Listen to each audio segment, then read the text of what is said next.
Why do we feel disconnected and lonely? Why is it that we disconnect from society as we go down this path towards freedom? Perhaps it's natural, but perhaps there are some aspects inside of ourselves that we might just want to look at, that we might be currently overlooking. So if you're interested in this, then by all means stick around for this video.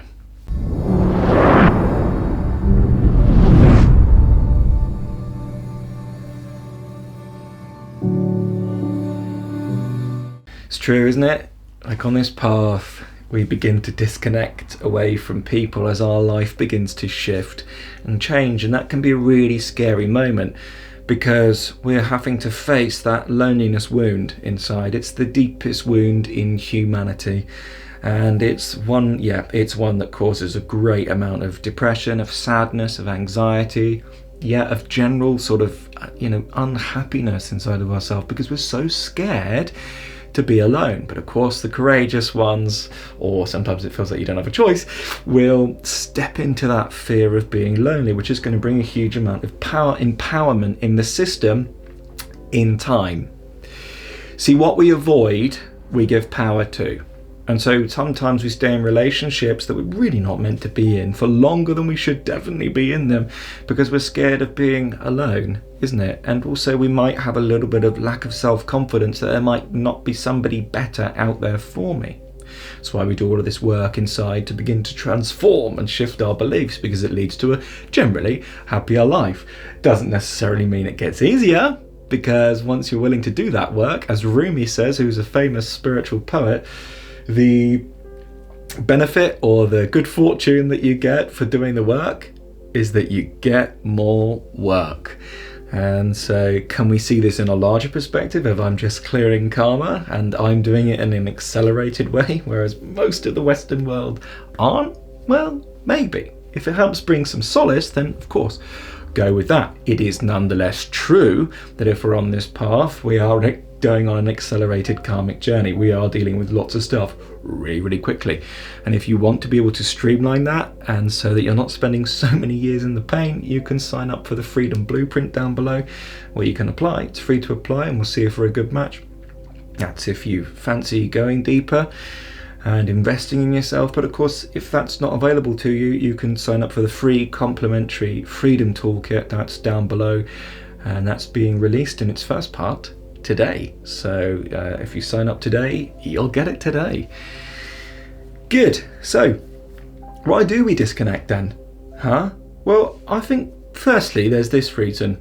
We begin to realize, don't we, that the people around us are not going through this path as fast as we are, and they're not willing to become conscious of what it is that they're doing in their life that's causing them pain as fast as we are too. And so then the people around us, we start disconnecting with them first in a conversation way, don't we? We might have these mates or acquaintances that we hang around with, and we begin to recognize, I'm shifting a bit and you're not shifting, and our conversations are starting to feel a bit dead inside of me. I'm not getting any nutrients from them. Weird to say that you can get nutrients from a conversation, but it's like this conversation is no longer serving my soul. There's a disconnect. And then I think that leads to a second stage of disconnect where we then begin to withdraw, isn't it? It can start in many different ways though. It can start with depression, can't it? Where we begin pulling away because we're like, people don't care about me. And in some way, you're kind of right. The people that you're with don't care about you, especially if they're not willing to help you grow, isn't it? If these people aren't challenging you in some way, if these people are just accepting all of this kind of negative stuff, if they're draining your energy, then they don't care about you. They're very selfish in the negative way inside of themselves because all they're doing is taking from me, and not giving anything back. And then they start kicking off when you leave, and it's like, well, why are you kicking off? You never gave me anything apart from your negative perspectives on life. And I'm growing up out of that, and I'm recognizing that this is no longer for me because I'm bettering myself, isn't it? And I recognize you're not doing that, but maybe my leaving might allow you to the opportunity to see oh, this is that thing I'm doing that's making people leave. I'm not talking about us here, I'm talking about them in that sense. Not that there's really any separation, but we recognise this. That might be why we're beginning to disconnect.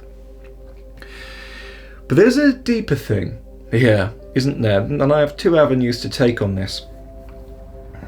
One, we might begin disconnecting inside of ourself, isn't it? Because we've been doing it for years, because we're scared to feel.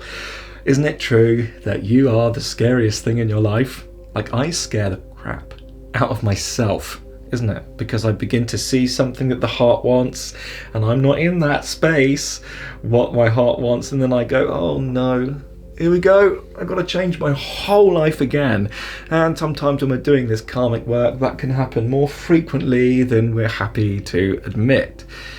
But it's okay, we're all right to make mistakes, and life always guides us, helps us, gives us a kick in the arse sometimes, because life is our friend. But we might be disconnecting away from life or inside of myself because we don't see it as my friend.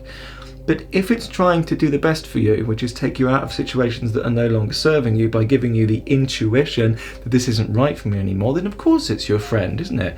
It's just our fears around it, of loneliness, that make it seem like it's not our friend, and therefore we don't do the thing that we know we need to do because we're scared to be alone.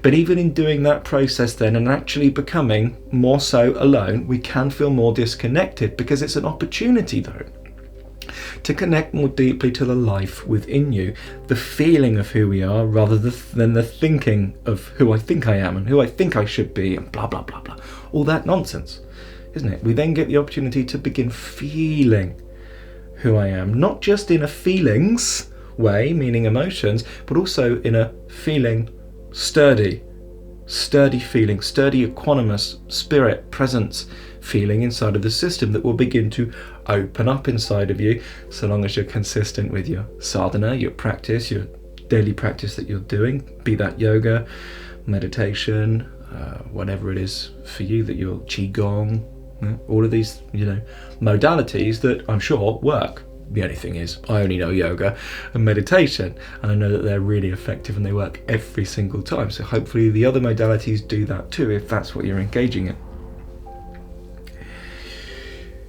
So, the more we disconnect from those people, the more we might feel disconnected and lonely. But a new possibility of connection opens up, where we really get to connect to life itself.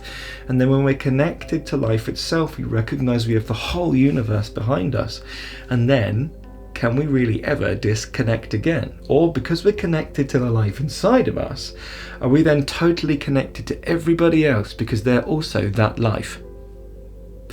And it's not a personal connection then, is it? It can be, and it will be, and of course those personal connections will still develop attachment. So anybody that tells you that they're not attached to people, is not lying, because there's varying degrees of it, but it's like, there's still going to be subtle forms of attachment, but this is all fine, It's just, the question is, am I connected to myself? Am I in presence? Am I in dynamic stillness as I'm communicating and connecting with people? Because if I'm not going to feel connected to them. And this moment, perhaps, where we take ourselves out of society, is good to begin to recognize what blockages I'm putting up to that connection inside. Am I pretending to be something I'm not, to protect who I really am? And I'm scared to be inside because getting vulnerable hurts and it's scary. And before, I've been bullied perhaps for being me, or I've been told that I'm wrong for being me. But this is nonsense. And the only way to train our way out of that is to find the people that are right for us, that are going to be accepting of me, who I really truly am. But I can't find those people if I'm not really willing to be truly who I am and what life has made me become. I have to drop those walls, don't I? I have to drop those barriers, those protection mechanisms that have kept me safe for so long, but they also keep me disconnected and numb and dead inside. And so sometimes that journey can be painful, can't it, as we go back into life and show our new self. But if we're still putting these barriers up, perhaps we're not getting that connection, isn't it? And that then, oh God, what do? I've done all the work and now I'm not getting connected.